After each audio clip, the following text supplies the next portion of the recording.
بسم اللہ الرحمن الرحیم۔ السلام علیکم۔ یہ national audio library for the blind کی آواز ہے۔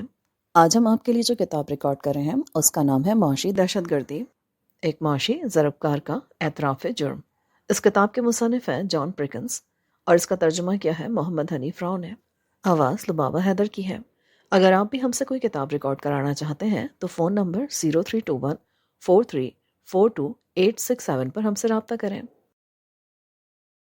باب نمبر 3، انڈونیشیا، معاشی ضربکار کے لیے تلخ سبق۔ میں اپنے پیشے سے متعلق معلومات حاصل کرنے کے ساتھ ساتھ انڈونیشیا کے بارے میں بھی کتابیں پڑھ رہا تھا۔ کلارڈین کا مشورہ تھا، کسی ملک پر قدم رکھنے سے پہلے اس کے بارے میں جتنی زیادہ معلومات تمہارے پاس ہوں گی تمہارا کام اتنا ہی آسان ہوگا۔ میں نے اس کے مشورے پر دل و جان سے عمل کیا۔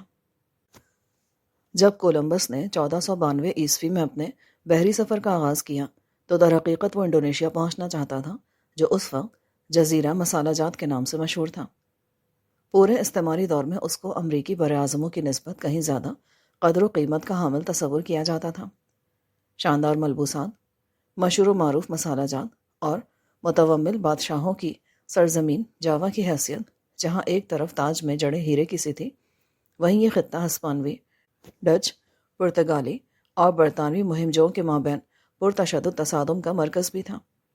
بالآخر 1750 عیسوی میں ہالینڈ نے سب کو مات دے دی۔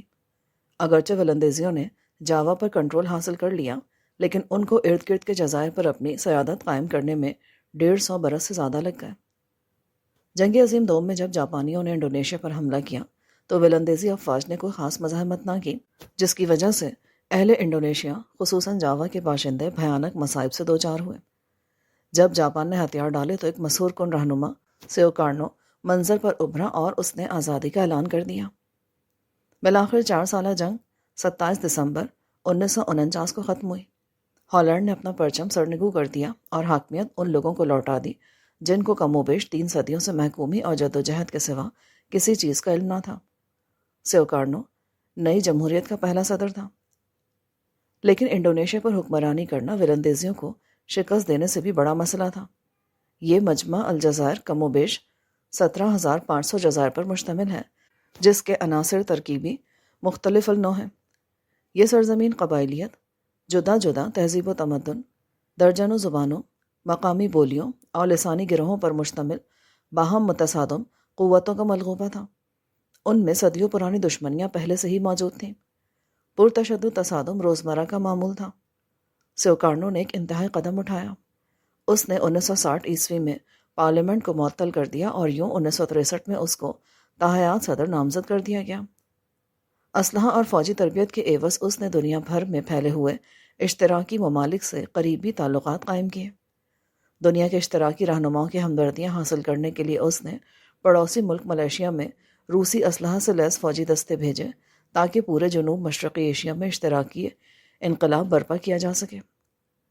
مخالفت نے بھی زور پکڑنا شروع کر دیا اور 1965 میں حکومت کا تختہ الٹنے کا اقدام ہوا۔ اپنی بیوی کی حاضر دماغی کی وجہ سے سیوکارنو بمشکل جان بچا سکا۔ اس کے اعلیٰ فوجی حکام اور قریب ترین ساتھی اس قدر خوش قسمت ثابت نہ ہوئے۔ ان واقعات نے 1953 میں ایران میں پیش آنے والے واقعات کی یاد تازہ کر دی۔ آخرکار کمیونسٹ پارٹی، خصوصاً وہ گروپ جس کی ہمدردیاں چین کے ساتھ وابستہ تھی، کو مورد الزام ٹھہرایا گیا۔ عسکری قوت کی بنیاد پر جو قتل عام ہوا اس میں ایک اندازے کے مطابق 3 لاکھ سے 5 لاکھ تک لوگ مارے گئے۔ فوج کے سربراہ جنرل سوہارتو نے 1968 میں صدر کی حیثیت سے ضمہ کار سنبھالی۔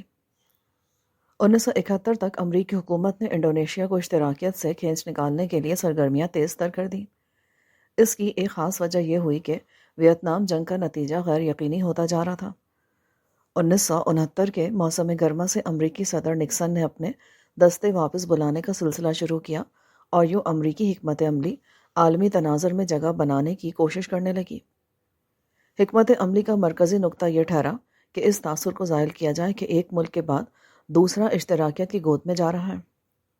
بھرپور توجہ کے مراکز چند ممالک تھے جن میں انڈونیشیا انتہائی اہمیت کا حامل تھا۔ MAIN یعنی مین کا بجلی کا منصوبہ اسی وسیع تر حکمت عملی کا حصہ تھا کہ جنوب مشرقی ایشیا پر امریکی گرفت مضبوط کی جائے۔ امریکی خارجہ پالیسی کا بنیادی پتھر یہ تھا کہ سہارتو امریکہ کا اسی طرح زیر نگی رہے گا جس طرح شاہ ایران۔ امریکہ کو یہ بھی توقع تھی کہ یہ ملک خطے کے دوسرے ممالک کے لیے ایک ماڈل ثابت ہوگا۔ اس کے علاوہ امریکی حکمت عملی جزوی طور پر اس مفروضے پر بھی مبنی تھی کہ انڈونیشیا میں جو مفادات حاصل ہوں گے ان کی وجہ سے پوری اسلامی دنیا خصوصاً دھماکہ خیز مشرق وسطیٰ میں مثبت اثرات ترتیب پائیں گے۔ اور اگر یہ کوئی بڑا محرک نہ ہوتا تو دوسری اہم بات یہ تھی کہ انڈونیشیا میں تیل بھی تھا۔ کسی کو ان ذخائر کی وسعت اور معیار کا صحیح اندازہ نہ تھا، لیکن تیل کمپنیوں کے ماہرین اس کی افراد کے بارے میں مطمئن تھے۔ جب میں بوسٹن پبلک لائبریری کی کتابوں پر جھکا ہوا تھا تو میرا جوش و جذبہ دیدنی تھا۔ آنے والی مہمات میرے خیالات پر حاوی تھی۔ میں نے سوچا کہ مین کے لیے کام کرتے ہوئے میں پیس کور کے دہقانی طرز زندگی کو خیر باد کہہ کر ایک پرتعیش اور عالی شان طرز بود و باش میں داخل ہوں گا۔ میرا جو وقت کلارڈین کے ساتھ گزرا وہ گویا میرے ایک سہانے سپنے کی تعبیر تھا۔ یہ ناقابل یقین حد تک دلکش تھا۔ ایسا لگتا تھا کہ جو سزا میں نے لڑکوں کے اسکول میں رہ کر کاٹی تھی وہ جزوی طور پر میری زندگی سے فارغ ہو گئی۔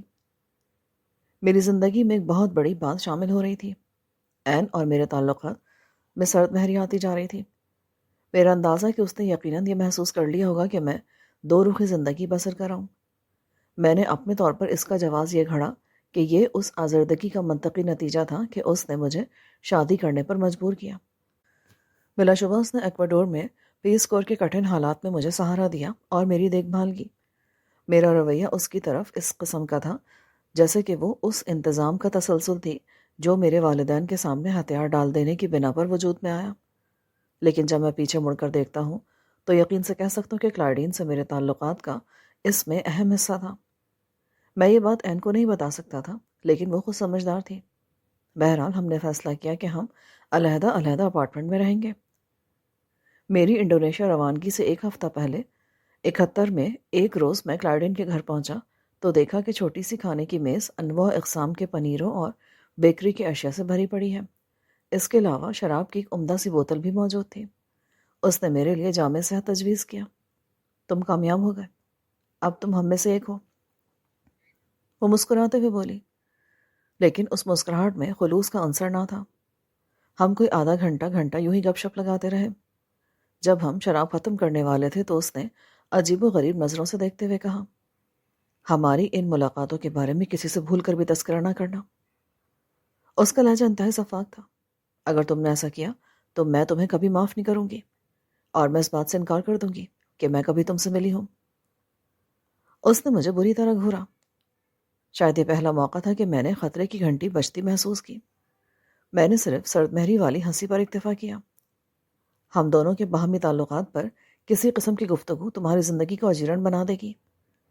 میں ہکا بکا رہ گیا بلکہ خوفزدہ ہو گیا۔ بعد ازاں جب میں تنہا پروڈکشنل سینٹر کی جانب پیدل جا رہا تھا تو اس پوری اسکیم کی عیاری کا اعتراف کرنا پڑا۔ حقیقت ہے کہ ہمارا جتنا وقت بھی اکٹھا گزرا وہ اس کے اپارٹمنٹ میں گزرا۔ ہمارے تعلقات کے بارے میں کسی شہادت کا شائبہ تک نہ تھا اور مین میں کوئی بھی کسی شکل میں اس میں ملوث نہ تھا۔ میں کسی حد تک اس کی دیانت داری کا بھی قائل تھا۔ اس نے مجھے اس طرح کا دھوکہ نہیں دیا جس طرح میرے والدین نے ٹلٹان اور مڈل بری کے بارے میں دیا۔ معزز سامعین، جو ریکارڈنگ آپ نے ابھی سماعت فرمائی اسے national audio library for the blind کی جانب سے پیش کیا گیا ہے۔